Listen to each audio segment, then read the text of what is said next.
찰스 스펄전이라고 하는 아주 전설적인 영국의 설교가가 있습니다. 그런 분이 그런 얘기를 했어요. 그 홍수에 휩쓸려 강에 떠내려 가는데 거기에 그 강둑에 줄을 매어 가지고 줄을 던져주는 사람이 있어요. 그런가 하면 옆에 통나무가 같이 떠내려가고 있어요. 어떤 것을 잡아야 될까요? 그 줄을 잡아야 될까요? 통나무를 붙들어야 될까요? 잘 모르겠어요. 줄을 붙들어야죠. 통나무는 같이 휩쓸려 내려가니까 줄을 붙들어야 단단히 이제 고정되어 있는 그 나무 거기에 이제 줄을 당기면서 나아가서 이제 살을 수가 있죠. 줄을 들고 가다가 지나가는 그 통나무에다가 올라타기 위해서 줄을 놓고 통나무로 뛰어드는 사람은 뭐라고 해야 되나요? 어리석다고 해야 되겠죠. 그래서 오늘 갈라디아서 3장을 시작하면서 어리석도다 갈라디아인들아 하고 나옵니다. 설교를 듣는 사람들에게 시작부터 이 어리석도다 여러분들이요 하고 나오면 얼마나 당황스럽겠어요. 이게 편지 설교인데 이 편지 설교를 통해서 얼마나 답답하면 바울이 갈라디아 교인들에게 어리석도다. You are so foolish. 넌 정말 어리석어. 그렇게 하면서 여기 시작을 하고 있어요. 도대체 저간의 사정이 뭔가 궁금해요. 바울이 전도하고 바울이 세운 교회 교인들이 신앙생활 잘 하다가 저 유대에서 어떤 사람들이 왔나 봐요. 또는 유대 교인들 가운데 들어온 사람들이 있었나 봐요.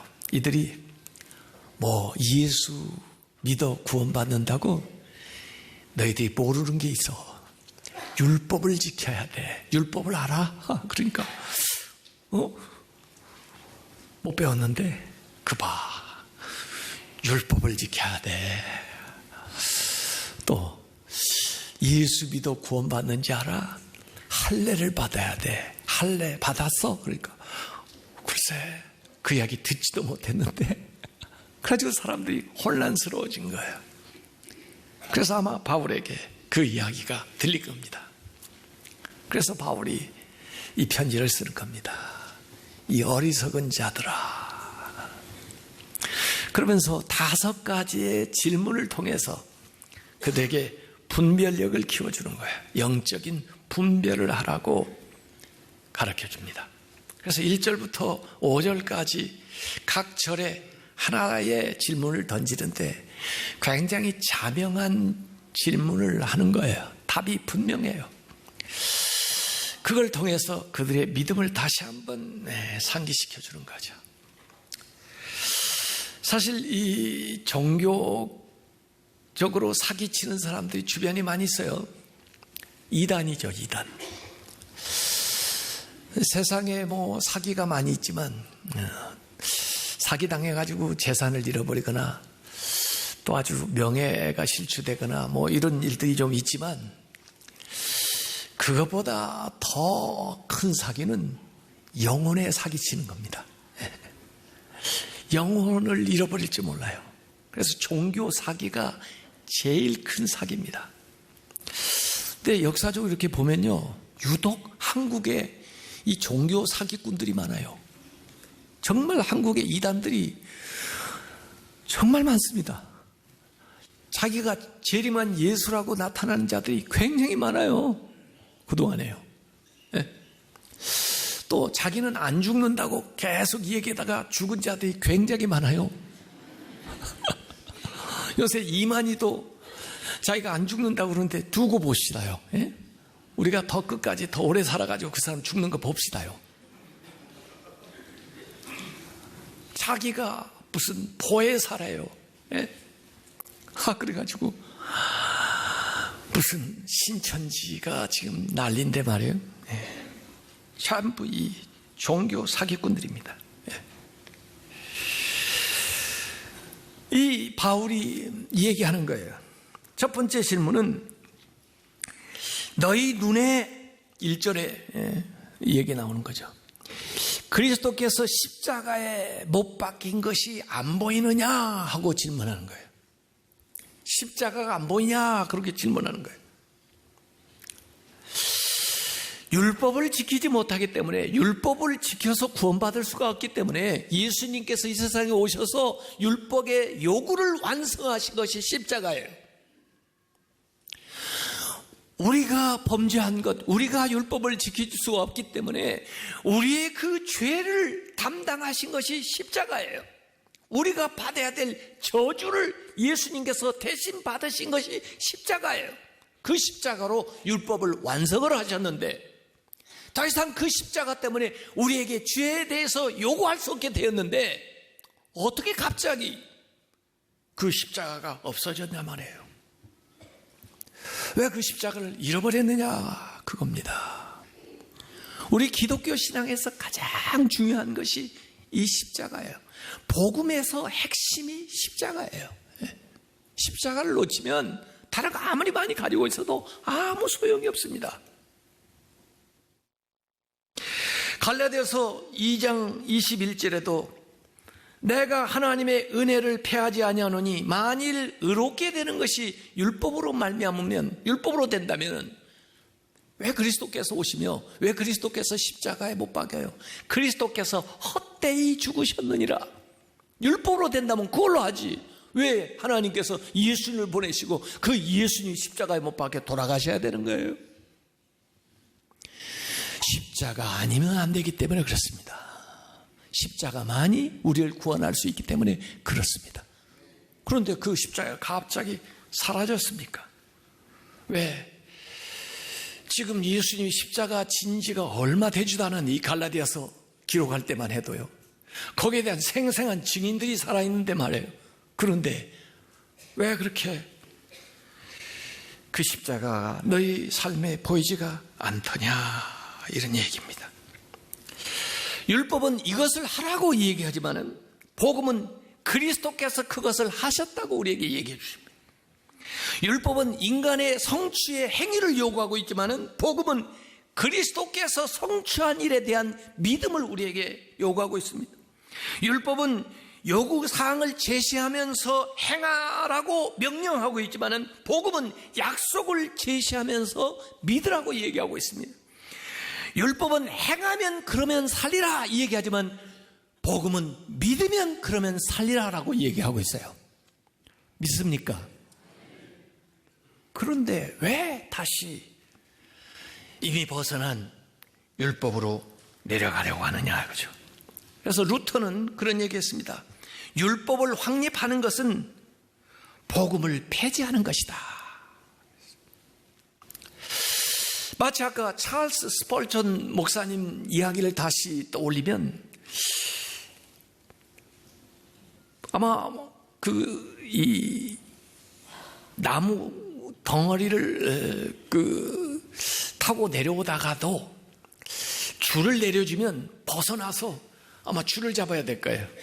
그건 지혜로운 선택이에요. 그런데 줄을 잡고 있다가 다시 통나무 쪽으로 뛰어든다면 그건 뭐예요? 그건 어리석은 짓이죠. 이미 예수 그리스도께서 우리를 위하여 십자가에 못 박혀 돌아가심으로 우리가 살 길을 분명히 보여주셨는데 그것을 저버리는 것은 어리석은 일이다. 칼빈은 그런 얘기했습니다. 복음의 전파자들은 마땅히 그의 전파를 통해서 십자가를 밝히 드러나게 해야 된다 그랬습니다. 십자가를 자꾸 가리는 게 많아요. 그래서 제가 교회 리모델링 하면서도 혹시 십자가가 가려질까 봐 저 위에다 올려놨어요. 잘 보이십니까? 다른 교회는 이 스크린이 내려오면 십자가가 가려져요. 그래서 안에다가 스크린을 만들었어요. 왜? 잊어버리지 말라고. 제발 좀 잊어버리지 말라고요. 여기 왜 이렇게 되는가? 사람들이 꿰어가지고 누가 너희를 꿰더냐라고 얘기하는. 꿰다는 건 bewitched. witch이라는 것은 이 마술사인데 bewitched 되면 그 마법에 걸리는 거예요. 그 마술에 걸려가지고 정신이 혼미하게 돼서 그래요. 제정신이 아니에요. 마치 그 하와가 뱀한테 꾀임을 받는 거죠. 하나님이 분명한 생명의 진리의 말씀을 주셨는데도 불구하고 그 뱀이 꼬이니까 하나님의 진리를 그냥 소문으로 만들고 풍문으로 만들고 뱀이 얘기하는 것을 진리처럼 붙드는 거예요. 제정신이 아니죠. 나중에 정신 들어보니까 왜 우리가 이렇게 이런 짓을 했지? 그렇게 생각을 하는 거예요. 여기 루터의 종교개혁에 기반이 되었던 이 갈라디아서인데 이 루터도 얘기하는 겁니다. 아니 그동안의 이 카톨릭이 그 교권이 또 교회 교리가 교황의 그 권한이 이런 걸 가지고 말해요. 사람들을 교묘하게 미혹하는 거예요. 아니 언제 성경에 면죄부를 사야 죄상을 받는다고 그랬어요. 그런데 그 주어진 모든 권한을 가지고 사람들을 꼬드리는데 이상하게도 사람들이 거기에 넘어가요. 나는 이단도 이상하지만 이단에게 넘어가는 사람들도 참 이상해요. 어떻게 그럴 수가 있을까요? 성경에 분명히 이 얘기를 했는데 마리아도 훌륭하기는 하지만은 마리아가 하나님과 우리 사이에서 중보자가 된다는 게 성경에 어디 나와요? 그런 거 없습니다. 물론 죽은 자들이 안타깝기는 하지만은 내가 죽은 자들을 위해서 기도하고 죽은 자들을 위해서 헌금하고 죽은 자들을 위해서 선행을 하면 죽은 자가 저 연옥에서 옮겨서 천국에 간다는 얘기가 성경 어디에 나오냐고요. 그런데 그걸 이 얘기할 뿐만 아니라 그걸 믿을 뿐만 아니라 사람들이 그렇게 생각하고 살아가는 거 보니까 너무 이야 이렇게 어리석을 수가 있나. 앞서간 믿음 생활 잘한 사람들이 물론 성인인 거 좋아요. 그들의 믿음을 본받는 거 좋아요. 그러나 성인을 만큼 신처럼 떠받치고 우리가 부족하니까 성인의 공력을 빌려다가 우리도 의로워질 수 있는 것처럼 말하는 그게 성경에 어디 나오냐고요. 왜 이렇게 어리석냐고요. 그걸 여기 이 얘기를 하고 있습니다. 5번째 질문이 5절에 나옵니다. 너에게 성령을 주시고 성령을 받았다고 그랬어요. 그 성령이 내 가운데 계시기 때문에 너희 가운데에서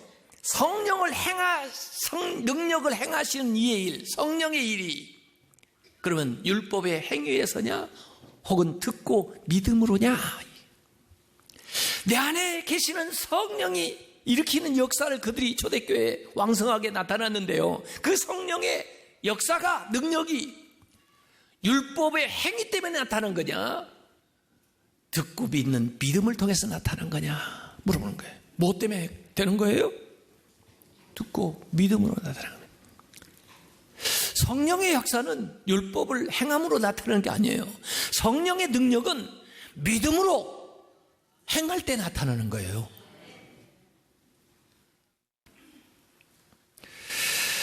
그래서 성령도 믿음으로 받지만 성령의 능력도 믿음으로 나타나는 거예요.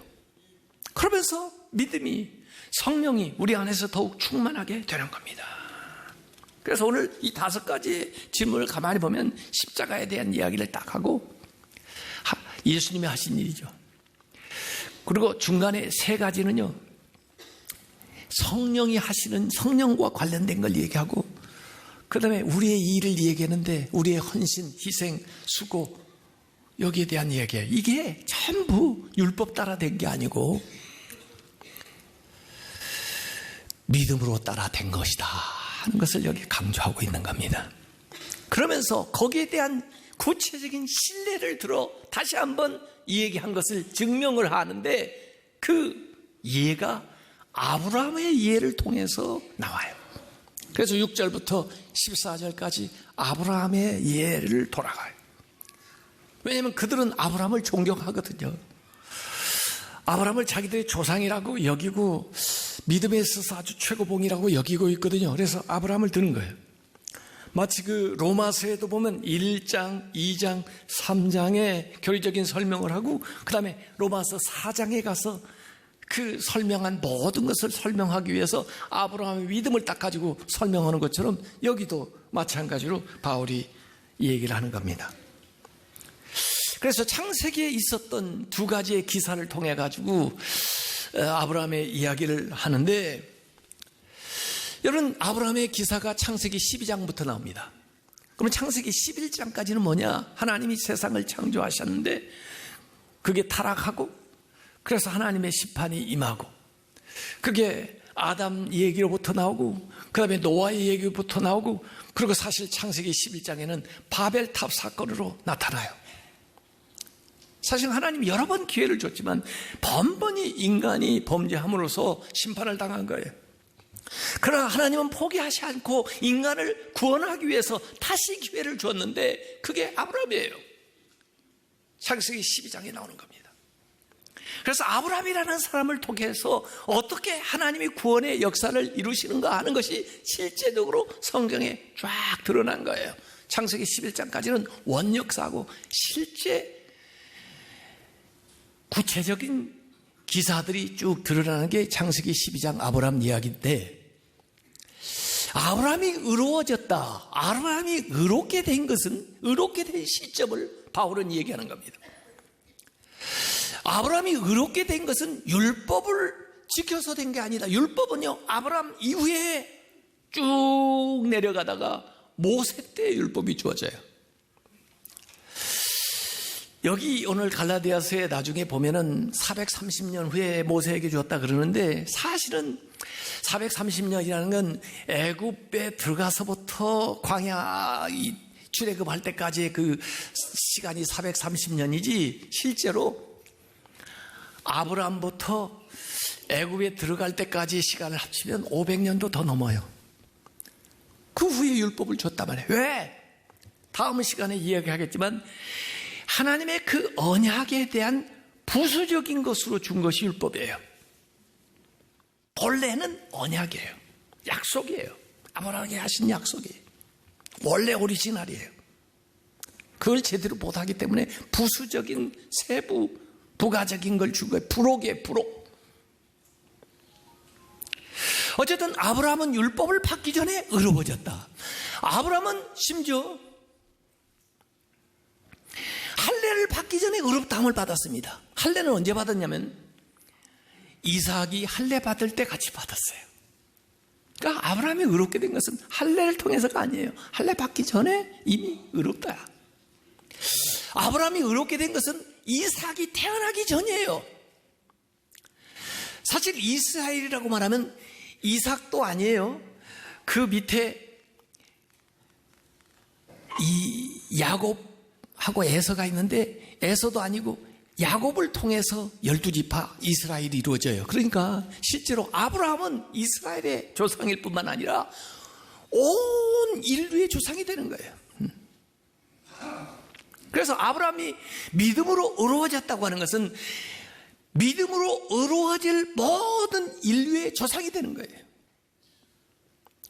그래서 이방인조차도, 유대인뿐 아니라 이방인조차도 아브라함의 믿음 안에서 아브라함이 받은 그 복을 받게 하기 위해서 아브라함이 율법을 받기도 전에, 할례를 받기도 전에, 자식이 있기도 전에 하나님의 말씀을 믿음으로 의로워졌다는 것을 여기에서 얘기를 하고 있는 겁니다. 그래서 갈라디아서 오늘 3장 6절에 아브라함이 하나님을 믿음에 그것을 그에게 의로 정하셨다. 믿는 그 믿음을 통해서 의롭다, 그렇게 하셨다는 거예요. 그래서 이 아브라함은 믿음의 조상이 된 겁니다. 우리는 한국 사람이라도 믿음으로, 아브라함과 같은 믿음을, 말씀을 믿는 믿음이 있으면 아브라함의 후손이 되는 거죠. 그래서 사실은 그 부자와 나사로의 비유에 보면요, 부자도 죽지만 나사로도 죽어요. 근데 나사로가 죽어서 하나님 나라에 갔다는 표현을 그 부자와 나사로의 표현에, 그 비유에 뭐라고 표현하고 있죠? 나사로가 어디에 품에 가 있어요? 아브라함의 품에 가 있어요. 왜 아담의 품에 가 있지 않고, 왜 모세의 품에 가 있지 않고 아브라함의 품에 가 있나요? 아브라함이 믿음의 조상이기 때문에 그래요. 아버지가 자식을 품듯이 말해요. 아브라함의 믿음을 가지면 바로 그 아브라함의 후손이 되고 아브라함이 간 곳에 간다는 것을 보여주는 거예요. 그래서 이방인조차도 아브라함 안에서 복을 받게 돼요. 3장 8절에 갈라디아서 보니까 모든 이방인이 너로 말미암아 복을 받으리라, 이렇게 하나님 말씀하셨어요. 이 말씀이 오리지널에 어디 나오냐면 창세기 12장 3절에 나와요. 아브라함을 선택하셨을 때 하나님이 아브라함에게 주신 말씀이에요. 너를 축복하는 자에 내가 복을 내리고 너를 저주하는 내가 저주하리니, 그 다음에 땅의 모든 족속이 너로 말미암아 복을 얻을 것이라. 땅의 모든 족속에는 모든 이방인들을 포함해서 너로 말미암아 복을 받는다. 그러니까 우리가 그 창세기 12장을 해석할 때 어떤 분들은 아브라함이 땅을 차지했으니까 땅의 기업을 얘기하는가 보다. 아브라함이 민족을 이루었으니까 자녀의 복을 얘기하나 보다. 아브라함이 많은 물질을 들였으니까 물질의 복을 얘기하는 것보다 그걸 아브라함이 받은 복으로 생각하는데, 이 물질의 복도 물론 복이지만은 그 이전에 바울은 여기서 아브라함이 받은 복을 두 가지로 설명을 하고 있습니다. 이중의 복을 받았는데 아브라함이 무슨 복을 받았느냐? 의롭다함을 받는 복을 받았다는 거예요. 그 믿음으로 의롭다함을 받는 복을 받았다는 거예요. 그 다음에 아브라함은 성령을 약속으로 받았다는 거예요. 성령에 대한 약속을 받는 복을 받았다는 거예요. 이중의 복을 받은 거예요. 모든 족속이 아브라함으로 말미암아 복을 받는다는 것은 아브라함과 같은 믿음을 가지는 사람들이 받을 두 가지의 근본적인 복을 얘기하는데, 첫째는 아브라함처럼 의롭다함을 받는다는 거예요.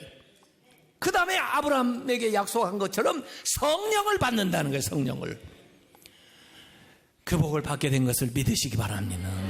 그 복이 있어야 다른 복들이 거기서 파생되는 거죠. 그걸 오늘 이 말씀에서 얘기를 하고 있습니다. 그래서 갈라디아서 3장 9절에 그러므로 믿음으로 말미암는 자는 믿음이 있는 아브라함과 함께 복을 받느니라 그랬어요. 그 복의 실제가 두 가지인데 3장 11절에 또 하나님 앞에서 아무도 율법으로 말미암아 의롭게 되지 못할 것이 분명하니 이는 의인은 믿음으로 말미암아 살리라 하였음이라.